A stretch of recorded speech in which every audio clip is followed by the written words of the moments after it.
In today's video, we have the latest NHL trade talk. We're focusing on the Edmonton Oilers, Vancouver Canucks, and Ottawa Senators regarding the Pinto situation. We also have some updates on some key injuries around the league, including Taylor Hall, Victor Arvidsson, news from the waiver wire, and we're going to discuss Austin Matthews' historic start to the season. All that coming up next. So welcome back to another video here at Top Shelf Hockey. As I mentioned, we have a variety of news to take a look at here today. First up, let's get started looking at some recent NHL action to start the year. Let's start with Austin Matthews' historic start to the year. Back-to-back hat trick, 6 goals in 2 games. Not something you see very often at all. It's actually the first time in quite some time for the Leafs that they've had back-to-back hat tricks, period, let alone to start the season. The last time you've seen back-to-back hat tricks was actually former captain Wendell Clark way back in 1994. So it's been a really long time. At this point, I know most of the betting places are favoring Matthews to now win the Rocket Richard Trophy for most goals, considering his hot start to the season. It's early, a lot can change. All it takes is another game or two for a few other players to get hot, and we could have an interesting race. But at this point, Matthews is well on pace for like 240-something ridiculous goals. If he keeps that up, obviously that's not likely going to happen, but still pretty hot start for him, and be curious to see just how far he can take this season. I know he's hit some pretty big numbers before. Can he top his previous high and have himself a career season? Well, we got another 80 games to find out. We got news from the NHL waiver wire as well. Nothing too significant, but Eric Robinson of Columbus was on waivers yesterday. He did in fact clear, so he can be reassigned to the AHL. Nobody new on waivers for today. Now that we're into the season, the waivers news will be occasional, but it won't be quite as frequent now that teams have their roster set and so forth from there. Some key injury updates. Taylor Hall, who was hurt the other night with the Chicago Blackhawks, was looking like he was going to be out for at least a week. I think they called him week to week initially.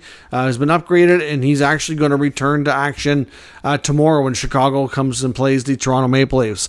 The Hawks are on quite a little trip here, obviously, of playing teams like Pittsburgh early, and then they got Montreal and Toronto, played in Boston as well.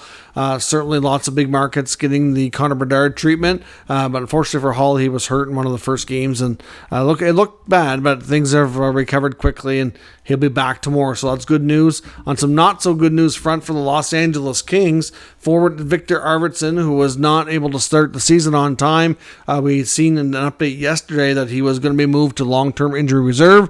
Now there's been additional comments from GM Rob Blake saying it could actually be pretty lengthy and significant that he's out.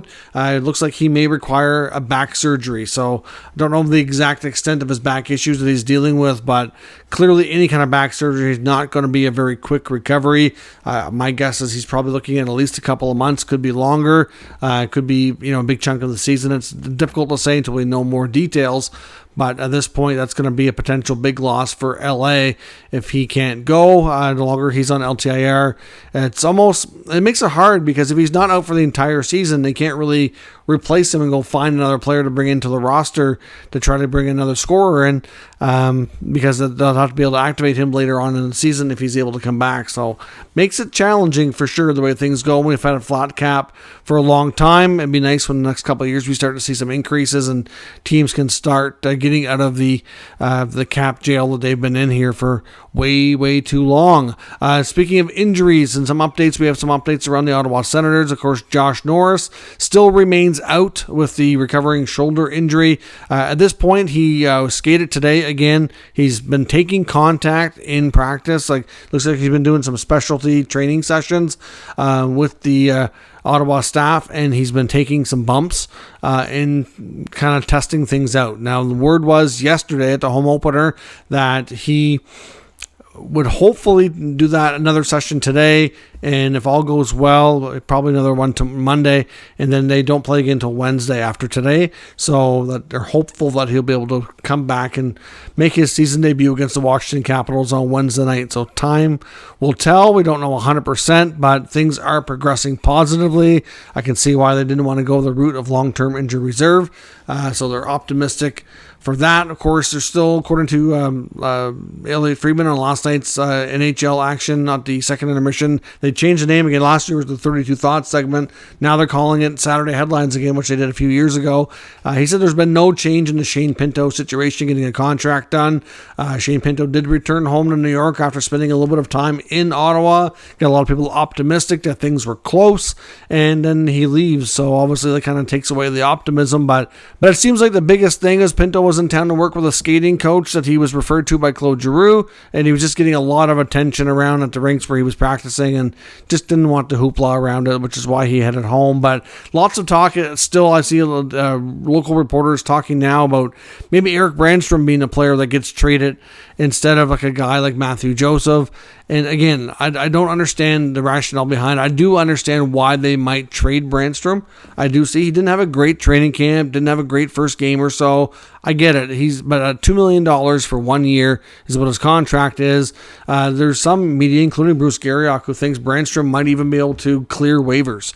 And maybe that's a possibility, but at the end of the day, they have to replace him, right? At this point, they have 12 active forwards in their forward group, and they have a couple that can go down to the minors, even if you needed to put them on waivers. So you can easily clear a spot for Pinto while clearing space. You clear somebody off the back end, you got to replace them, and you might be able to save a little bit of space, but you're not going to create enough space to really make a difference to get Pinto signed. So to me, maybe they consider moving Brannstrom, but to me, it's not because of the Pinto contract. Tyler Clevin would be the ideal guy to come in and take over that spot on the third pair when the time is right. Obviously, Brandstrom's making $2 million. Clevin's on his rookie contract. They'd save a little over $1 million, like $1.1 or $1.2 million, something like that. So, I mean, it all helps, sure, but it's still not going to be enough, I don't think, to get Pinto done. So I don't really think that's going to be the solution that we see. In my opinion, they still need to trade a forward, but it makes sense. There was mentioned in an article about the Anaheim Ducks maybe being a trade partner for the Sens. We know that they talked to the Flyers extensively, and the asking price was absolutely insane. To take Joseph, they wanted Ridley Gregg. There's just no way they're going to do that. I believe Ridley Gregg's dad works for the Flyers too, so I can understand why they're interested. More reasons than one, but it's not something that Ottawa's prepared to do. Will they consider trading a first-round pick? They definitely don't want to. They do have 2 first-rounders this year, so maybe they move the extra one because they did get an extra first-rounder in the DeBrincat deal, which is a Boston's pick, which ended up in Detroit, which is now in Ottawa. So maybe they move that as the sweetener. They really shouldn't need a huge sweetener, in my opinion, for what they're looking to do. But, there's not a lot of teams with space, and the prices are just ridiculous. This is why anything has happened as of yet. But Anaheim, we know, took Lassie Thompson off waivers, and then they put him back on a few days later after playing a preseason game. So they clearly weren't happy with what they saw. But would they look at maybe a different Senators defenseman instead? Clearly they're in the market, but that was also before they signed Jamie Drysdale. So I know there's probably still some interest there to add a young defenseman, but they have a lot in their system. I don't know that the Ducks really wanted Thompson. I think it was more of a safety net in case Drysdale's holdout, or whatever you want to call it, contract situation drag out too long. I really think that's all that was about. I'm not sure. I mean, you've got Olen Zellweger, you've got Mitnikov, and you got Drysdale. They have a few other guys signed for a few years. Like, to me, I don't really see a situation where they trade for Brannstrom personally. I guess time will tell. Maybe I'm wrong, but I don't know. I just don't think it's going to solve the Pinto situation anyway. I keep seeing that in the media. I think it has to be a forward, but we'll see. The Sens need to get this figured out soon. We want Pinto chance at the games.